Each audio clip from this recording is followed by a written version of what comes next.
इंस्टाग्रामवर हिंदू देवतांबद्दल आक्षेपार्ह वक्तव्य, महिलेला कोतवाली पोलिसांकडून अटक। अहिल्यानगर शहरामध्ये एक धक्कादायक प्रकार उघडकीस आला असून एका महिलेनं इंस्टाग्राम अकाउंटवरून अहिल्यानगर शहरासह हिंदू धर्मातील देवदेवतासह कौरव पांडव आणि अहिल्याबाई होळकर यांच्या नावाबाबत अत्यंत खालच्या दर्जाचं वक्तव्य करून इंस्टाग्राम अकाउंटवर अपलोड केले।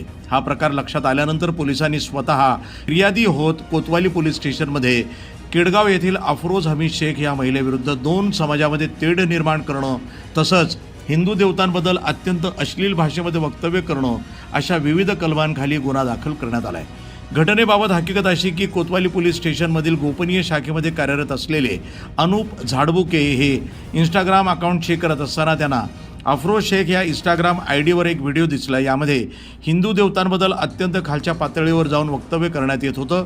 तसंच अहिल्यानगर शहराचे नाव बदलले त्याबद्दलही अत्यंत घाणेरड्या शब्दात वक्तव्य करण्यात येत असल्याचं त्यांच्या निदर्शनास आलं।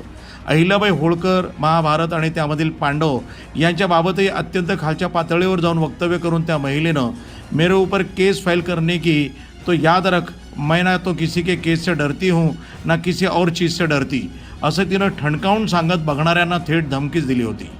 हा सर्व व्हिडिओ पाहून पोलीस कर्मचारी अनूप झाडबुके यांनी कोतवाली पोलीस स्टेशनमध्ये तक्रार दाखल केली असून या प्रकरणी आता केडगाव येथील अफरोज हमीद शेख या महिलेला कोतवाली पोलिसांनी अटक केली असून तिला न्यायालयासमोर हजर केलं असता न्यायालयानं तिला 2 दिवसाची पोलीस कोठडी सुनावली आहे। वृत्तसंपादन विभाग, न्यूज टुडे 24, अहिल्यानगर।